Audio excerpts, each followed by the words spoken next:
نحمد ونصلي على رسول الكريم أما بعد فأعوذ بالله من الشيطان الرجيم بسم الله الرحمن الرحيم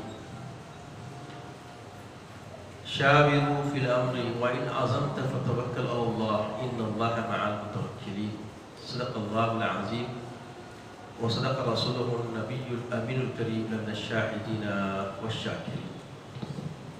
کل حمد و ثنا اس مالک کے حقیقی وحدہ لا شریک کے لیے سزاوار ہے جو کل جہانوں کا مالک و ملجا ہے، جس کا کوئی ہمسر نہیں، جو قدیم ابد الآباد سے ہے اور ہمیشہ ہمیشہ رہنے والا ہے.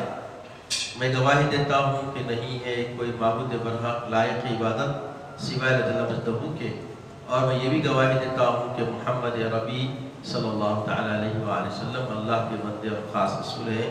صلاۃ و سلام نازل ہو ہمارے آقا نامدار حضور تاجدار محمد عربی صلی اللہ تعالیٰ علیہ وآلہ وسلم پر، آپ کی آل پر، آپ کے اصحاب. بزرگان دین، برادران اسلام، اللہ سبحانہ و تعالیٰ کے شکر و احسان ہے. جہنم کی آزادی والے عشرے میں ہم سانس لے رہے ہیں،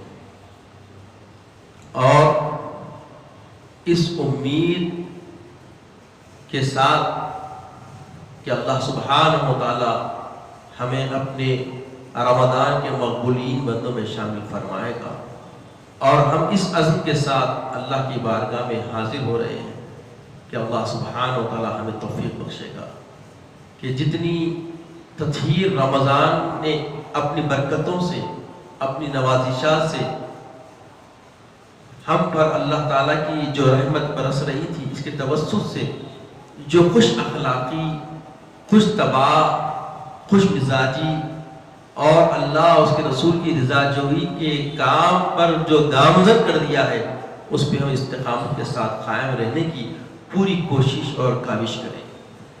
یہ عزائم ہر سال رمضان عمر کے حساب سے ہر ایک کو اپنی برکتوں سے نوازتے ہوئے اس پہ قائم رہنے کی تلقین کرتا ہے. عزیز اور بزرگوں، عصر حاضر کی جو وبا ہے، اس نے بھی ہمیں احساس دلا دیا کہ ایمان کی اساسیت، بنیادی بیسیکلی جو فاؤنڈیشن کی جو اہم اجزاء ہے وہ کیا ہے. انسان اپنے تئیں کتنا بھی عزم کر لے، اسے طمانینت، تسلی، تسکین حاصل ہو جائے، کوئی ایسا جوہر ہی نہیں کہ اس کو نصیب ہو جائے. مگر ایمان کی اساسیت میں جو چیز اللہ سبحانہ و تعالیٰ کے حبیب نے ہمیں سکھائی ہے، اگر اس سیکھ کے ذریعے جب ہم اسی چیز کی طرف جب مائل ہوتے ہیں تو ہم کو تسکین بھی ملتی ہے، راحت بھی ملتی ہے، سکون بھی ملتا ہے، طمانینت بھی ملتی ہے. وہ چیز کیا ہے؟ ایک مسبب جو ہر چیز، ہر مقصد، ہر کاوش، ہر کوشش، ہر عبادت، ہر چیز میں بغیر اس کے کوئی کام نہیں ہو سکتا. وہ اللہ کی ذات ہے جو مسبب ہے، جس نے اتنی اچھی برسوں پرانی مسجد قائم رکھی، اور اس میں سکون قلبی کے ساتھ ہم اس کی سجدہ ریزی کرتے ہیں، اس کی عبادت کرتے ہیں، اس کو راضی کرنے کی کوشش کرتے ہیں. اور اس میں کئی عمر کے، چھوٹی سے بڑی عمر کے لوگ برسہ برس سے بارہا اس کی بارگاہ میں آ کر اس مکان میں سجدہ ریزی کر رہے ہیں. یہ سب کیا ہے؟ اللہ کے بنائے ہوئے اسباب ہیں جس سے ہم جڑے ہوئے ہیں.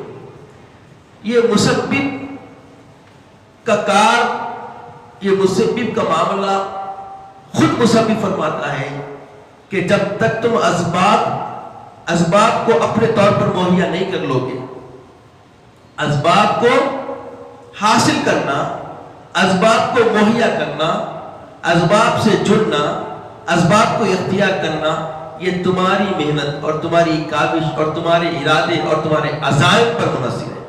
ہاں، اس کے بعد نتیجہ خیزی کا جب وقت آتا ہے، جب فلاح کا ٹائم آتا ہے، کامیابی اور کارسازی کا وقت آتا ہے، وہ معاملہ پورا مسبب کے حوالے کرتے ہیں. یعنی بات کیا طے پائی کہ ہم جو بھی کام کرنا چاہتے ہیں اس کے لیے اسباب کو مہیا کرنا یہ بندے کا کام ہے، اسباب کو حاصل کرنا یہ بندے کا کام ہے، اسباب کا پورا تہیہ کر کے اس کو سمجھنا یہ بندے کا کام ہے، اس کے بعد نتیجہ کامیابی اور نتیجہ خیری کا جو معاملہ آتا ہے وہ مسبب کے حوالے ہوتا ہے۔ اب یہ کووڈ کے اوپر بہت سارے معاملات چل رہے ہیں، اس کے مختلف اسباب سامنے آ رہے ہیں، ان اسباب کو حاصل کرنا، ان اسباب پہ کاربند ہونا، ان اسباب پہ چلنا یہ سنت ہے، اور جب تک سنت حاصل نہیں کریں گے فرائض کی تکمیل کی امید کرنا یہ تخیل سے باہر ہے، یہ عقل مندی کی بات نہیں ہے۔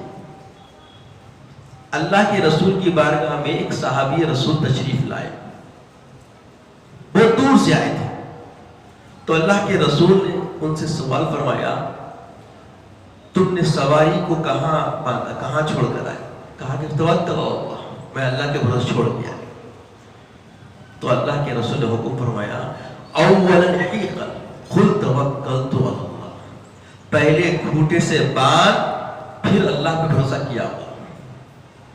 یہ گویا گاڑی کو پورا لاک کرنے کے بعد اللہ کی امان میں بولنا یہ ایمانی طریقہ ہے، یہ ایمانی سلیقہ ہے، یہ ایمانی طرز ہے، ایمانی نہج ہے۔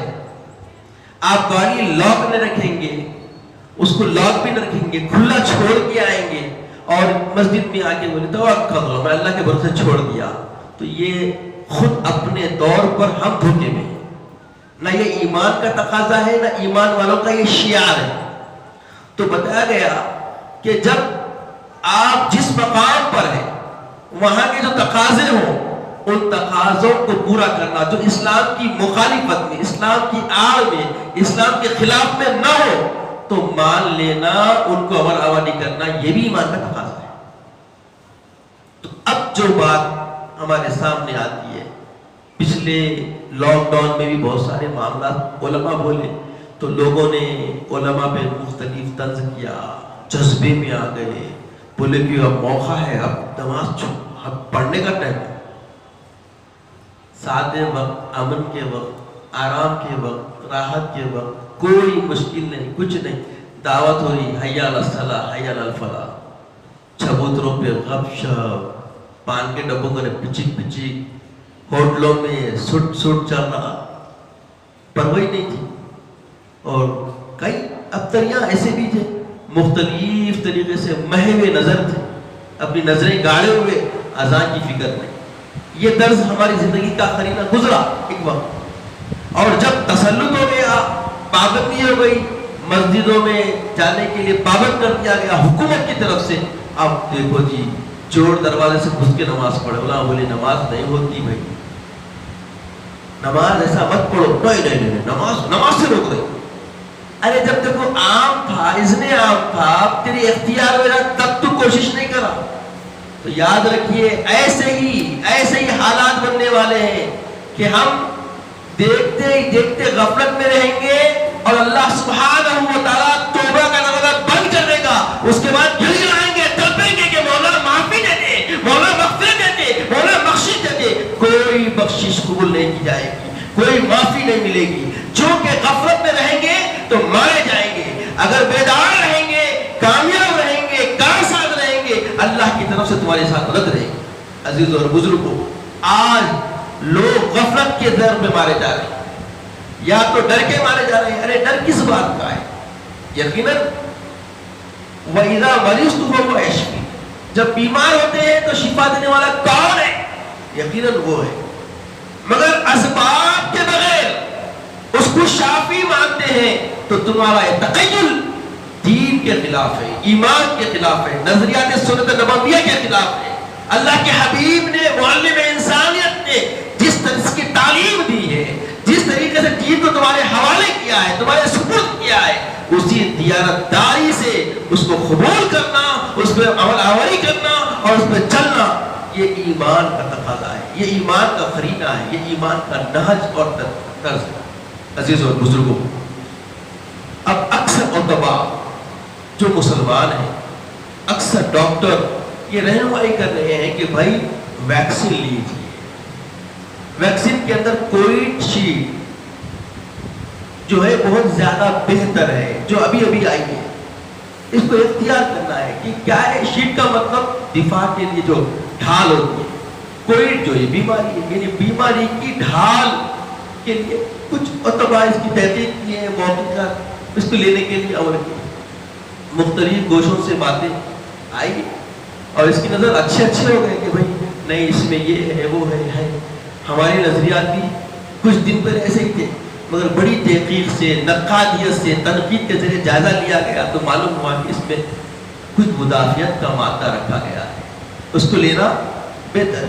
تو عزیز اور بزرگوں، اب ہم رمضان کو رخصت کرنے کے دہانے پہ، رمضان ہم سے رخصت ہونے والا ہے اور یہ دہا بالکل اب اپنی انتہائی لمحات کی طرف رواں ہے.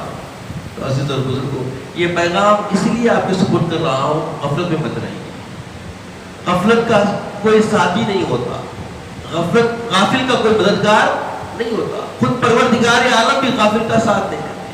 غفلت سے باہر آنا ہے، چاہے وہ تقاضے ایمان ہو، عقیدے کا معاملہ ہو، معاملات کا معاملہ ہو، غفلت کا ساتھ کوئی نہیں دیتا. تو غفلت میں نہیں رہنا ہے، غفلت میں رہنے والے کا نقصان ہے. تو عزیز اور بزرگوں، خواب غفلت سے باہر آئیے، توجہ فرمائیے. ہمارے وسیم صاحب 2-3 جمعہ پہلے وہ تلقین کر رہے تھے تو میں عدم توجہ میں تھا، کیونکہ میرا بھی نظریہ واٹس ایپ اتنا خطرناک گھیراؤ کیا ہوا ہے، اس میں مختلف گفتگو ہے تو اس کی نظر اچھے بھی ہوتے ہیں جس کی مثال خود میں سمجھی.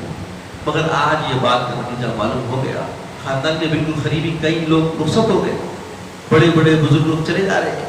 تو والدین کے لیے بھی ہم مہیا کی الحمدللہ کو ویکسین دلا دی ہے. تو یہ عمل کر کے میں آپ تک پیغام دے رہا ہوں کہ آپ توجہ کریں، اور جو لگانے کے لیے وہ لگائیے. کیا کرنا ہے، حکومت کا حکم ہے تو ہم جہاں رہ رہے ہیں ان تقاضوں کو پورا کرنا، یہ شعار ایمان ہے.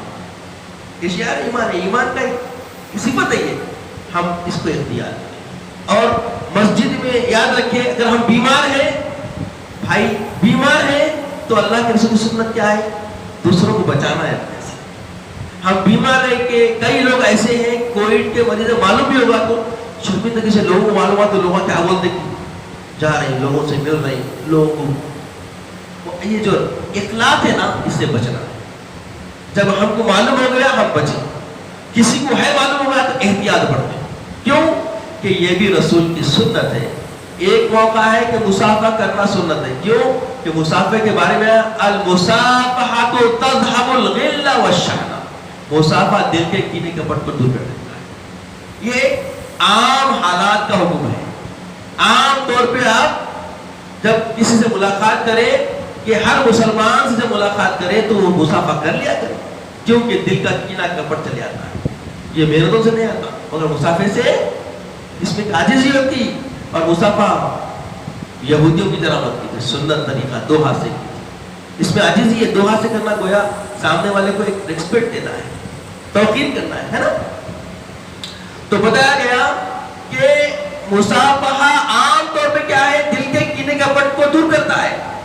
مگر کہ یہ وبا کا معاملہ تب طاری ہو جائے، کوئی وبائی امراض آ جائے تو یہ مصافحہ نہیں کرنا بھی رسول کی سنت ہے. مصافحہ نہیں کرنا بھی رسول کی سنت ہے. اب جنازوں میں جانا ہوا، رشتہ داروں نے دیکھا لوگ ناراض ہیں، جو وارثین ہیں خاندان کے قریب، تائرے بھائی چچرے بھائی ہیں ہمارے ماشاءاللہ قریبی رشتے، مگر ان بھی صحیح ہے. اس لیے صحیح ہے کہ وہ فی الوقت ہم سے ناراض ہو رہے ہیں، ان کو معلومات نہیں ہے، نالج نہیں ہے کہ سنت کیا ہے، شریعت کیا بول رہی. اسی لیے وہ ایک دم خفا ہو گئے، اور آگے پرسا بھی نہیں کیا، ہاتھ دور سے اللہ اچھا، اللہ صبر دے، صبر جمیل دے، اللہ آپ کو صبر دے، یہ بہت بڑی مصیبت کا وقت ہے، اللہ کی امانت سے اللہ لے لیا. دور سے کلمات بولتے خاموش ہو. تو بولے مصافحہ بھی نہیں کیا، گلے نہیں لگایا، لوگ آئے گلے میں رہے، تبرک لے کے جا رہے، بعد معلوم بھی ہو رہا فلاں ملے تھے، فلاں سے لائے. یہ اچھا ہے. آپ غور کریں، بیماری آنا ہے تو آتی، یہ حقیقت ہے، مگر احتیاط کے بعد بھی آ رہی وہ تقدیر ہے. بے احتیاطی سے آ رہی تو یہ ہلاکت ہے. بات احتیاط کے بعد سارے آپ احتیاط کے اقدام اٹھانے کے باوجود اگر تم کو بیماری آ رہی ہے یہ تمہاری تقدیر ہے، یہ اللہ کی خزا ہے، خزا پہ آپ راضی ہے، سمجھ میں آنا. مگر بے احتیاطی سے عمل کرنا یہ توکل نہیں ہے، یہ ایمان کا تقاضا نہیں ہے، یہ ایمان کی اساسیت نہیں ہے، ایمان کی بنیاد سے آپ ہٹ جائے. آپ سمجھے، شعور میں آئے، بات سمجھے. عزیزو یہ وداع کے وقت یہ پیغام اس لیے دے رہا ہوں کہ یہ یاد رکھیں کہ یہ رمضان کی برکت ہے کہ اکثر مسلمان محفوظ ہیں. آپ دیکھیں حالات کیا ہو گئے، بیشتر حالات کیا تھے، مسلمانوں کی وجہ سے وبا سر کر رہی ہے، ہر ایک کے منہ کھل رہے تھے مگر قدرت نے ان کے منہ بند کر دی. اور رمضان کی برکت سے رمضان نے ایسی قوت بخشی کہ مسلمان محفوظ ہیں، مسلمان محفوظ ہیں. اب یہ حفاظت جب اللہ نے رمضان کی برکت سے دی ہے تو تقاضے کو سمجھیں. اب تقاضے سامنے رکھیں، تقاضوں کو پورا کریں تاکہ ہمارا تحفظ ہو. اللہ سبحانہ و تعالیٰ اپنے کلام میں ارشاد فرماتا ہے جب کوئی مسئلہ درپیش ہو شاوروا فی الامر، اپنے معاملات کو مشاورت کرو. دیکھیے یہ بنیادی پہلو ہے مشاورت کرنا. اس لیے انتظامیہ کمیٹی جو تشکیل ہوتی نا یہ ایک آرگنائزیشن اسلام کا دیا ہونا چاہیے، غیر اسلامی نہیں ہے. اللہ کے رسول کا بھی عمل یہ تھا کہ وہی آنے سے پہلے کوئی معاملہ درپیش ہو کر صحابہ سے مشاورت کرتے. اللہ کے رسول کے کوئی اللہ سے رسول سے بہتر کوئی ہے؟ ان کی سوچ سے بہتر کوئی سوچ ہو سکتی، ان کے فرمان سے بہتر کوئی فرمان ہو سکتا. مگر اس کے باوجود آقا علیہ الصلوۃ والسلام نے قیامت تک آنے والی امت کو تعلیم کے لیے ایک مثال بنا کے پیش کیا. کیوں؟ اس لیے اللہ فرماتا ہے لقد کان لکم رسول اللہ اسوۃ حسنہ. اگر تمہیں بندگی کا نمونہ چاہیے تو میرے محبوب کی زندگی کو دیکھو. تو اللہ کے حبیب صلی اللہ علیہ وسلم نے مشاورت کی وہ صحابہ سے جو ان کے سامنے کچھ نہیں. اللہ کے رسول کے مقابلے میں صحابہ کی کیا حیثیت، مگر اللہ تعالیٰ کے حبیب یہ بتائے بے حیثیت لوگ بھی مشاورت کے لیے ان سے مشاورت کرنا یہ میری سنت، یہ میری ادا ہے. جو محبوب رسول ہوں گے اس ادا پہ وہ فدا ہوں گے، مشاورت کے بغیر کوئی کام نہیں کرنا. اور جب مشاورت کر لیے، مشاورت کے بعد فائن اعظم تھا، ایک نتیجہ آ گیا. سارے لوگوں کے مشاورت سے ایک نتیجہ آ گیا، ایک منزل پہ پہنچ گئے، ایک مقام پہ پہنچ گئے، ایک رائے پہ پہنچ گئے. فائن اعظم تھا فتوکل علی اللہ. اب عزم ہونے کے بعد، طے ہونے کے بعد اب اس کو پکڑ لو، تھام لو، اب اس کو چھوڑو نہ. کیوں؟ اس کے بعد اب تمہیں توکل کرنا ہے. اسباب مہیا کر لیے، اب مسبب کی نظر بجانا ہے. فَإِنْ عَزَمْتَ فَتَوَكَّلْ عَلَى اللَّهِ. جب عزم ہو گیا، مشاورت کمپلیٹ ہو گئی، تو ایک بات طے پا گئی، توکل علی اللہ، اللہ پہ بھروسہ کرو. ان اللہ مع المتوکلین. جو توکل کرتے ہیں پروردگار عالم پر، اللہ ان کی سنگت میں ہوتا ہے، ان کی معیت میں ہوتا ہے، ان کی حمایت میں ہوتا ہے، ان کی مدد میں ہوتا ہے، ان کی نصرت میں ہوتا ہے. یہ قرآن کا پیغام ہے. یہ مثال قرآن جو دیا ہے یہ کسی ایک مسجد کے لیے یا کسی ایک بڑی آرگنائزیشن کے لیے نہیں ہے. گھر کے معاملات میں بھی باپ کا کام ہے بچوں سے مشاورت،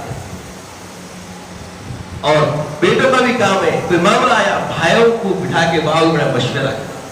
یہ ہمارے مسلمان گھروں سے یہ چیز ہوا ہو گئی. اسی کا نقصان ہے کہ جب ہم کوئی جائز سوال کر رہا ہے، کوئی جائز بات کر رہا ہے، اس کی کس طریقے سے، کس حکمت سے اس کی اصلاح کی جائے یہ خیال ہے. بہت سارے امور زندگیوں میں نقصان کی نظر ہو رہے ہیں. اس کی علت، اس کی بنیاد، اس کی وجہ کیا ہے؟ آپ دیکھیں گے خلاف سنت زندگی کا نہج، خلاف سنت زندگی کا طریقہ. ہم اس میں رسول کو نہیں سمجھ پائے، جبکہ اس کے اندر ہماری کامیابی کی ضمانت ہے. آپ رمضان سنت رسول کے مطابق گزاریں گے تو دیکھیے اس میں سوائے فلاح، کامیابی، کامرانی، نفع کے کبھی نقصان نہیں ہو سکتا.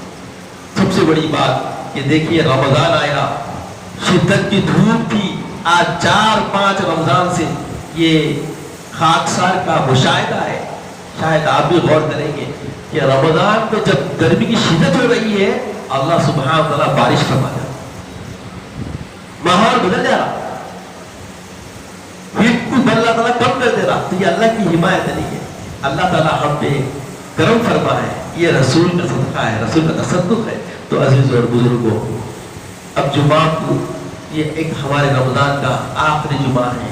اس میں ایک عزم کے ساتھ, ایک حوصلے کے ساتھ, ایک عمل کی طرف ایک قدم بڑھانے کا پورا تہیہ کرتے ہوئے گھروں کی طرف جائیں کہ رسول کی سنت پہ عمل کریں گے, مشاورت کریں. اگر کوئی معاملہ آ رہا ہے تو جنگ و جدال, لڑائی جھگڑا, گالی گلوچ سے کچھ حاصل نہیں. یہ غیر اسلامی لوگوں کا طریقہ ہے. آپ دیکھیں, آپ جہاں جہاں اسلامی ماحول ہے وہاں کبھی جھگڑا ہوتا نظر نہیں آتا. ختم غلط گیری ہونے کا کوئی شبہ, کوئی شک بھی نہیں کر سکتا. آج ہمارے خطوں میں ہماری جہاں اکثریت ہے وہاں ابتری ماحول کتنی ہے کہ بات بات پہ خالی گاڑی ٹن کرے تھی جھگڑا ہو رہا نہیں ہو رہا ایسا. خالی باہر ٹھہر کے آنا چلے گئے تو گھر پہ کھٹا. عجیب قسم کا ماحول بن گیا ہے. کیوں؟ ہم بالکل اتنا خلق الانسان عجوبہ, جلد بازی ہمارے اندر آ گئی. جلد بازی ایمان کا شیار نہیں, انسانیت کا ہے. انسانیت کا مزاج ہی اللہ ہمارا کہ کیا ہے, انسان کیا ہے, جلد باز پیدا ہوا. خلق الانسان عجولا, جلدی کرتا ہر کام میں, یہ انسانی تقاضا ہے. مگر جب ہم انسانوں میں کیا ہے, ایمان والے ہیں, رسول کے چاہنے والے ہیں, تو اب کردار ہمارا مطہر پاکیزہ ہونا چاہیے. تو رمضان کی برکت ہم پر ابھی سائے فکر ہے. عزم کرے کہ اس حسنات والے مہینے کو, اس نیکیوں والے مہینے کو, اس نرم دلی کی کیفیت پیدا کرنے والے مہینے کو بڑے سنت کے ایک اہتمام کے ساتھ, سنت کی زندگی گزارنے کے عزم کے ساتھ اس کو ہم رخصت کریں گے. اللہ تعالیٰ سے دعا ہے کہ یا الہ العالمین اس انصراف والے مہینے کی برکتیں ہم پہ نازل فرما, اس رخصت ہونے والے مہینے کی برکتیں ہم پر نازل فرما. مولا ہمیں اس مہینے کے صائمین مقبولین میں ہمیں شامل فرما. مولا ہمیں اپنے مقبول بندوں میں شامل فرما. مولا ہماری نیکیاں جو ٹوٹی پھوٹی سے قبول فرما.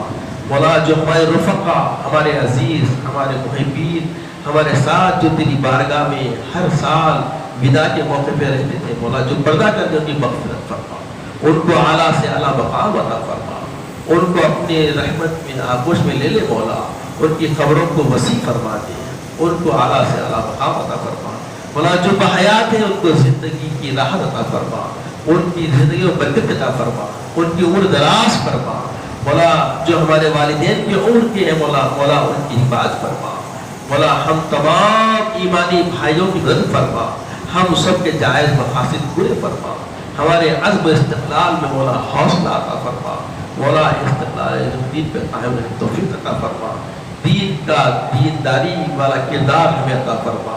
عزت اسلام کی زندگی عطا فرما. خاتم بالخیر فرما. وقت رضا کے مدیہ عطا فرما. اپنے حبیب پاک صلی اللہ علیہ وسلم کا دیدار عطا فرما. سبحان اللہ و بحمدہ, سبحان اللہ العظیم, والحمد للہ رب العالمین.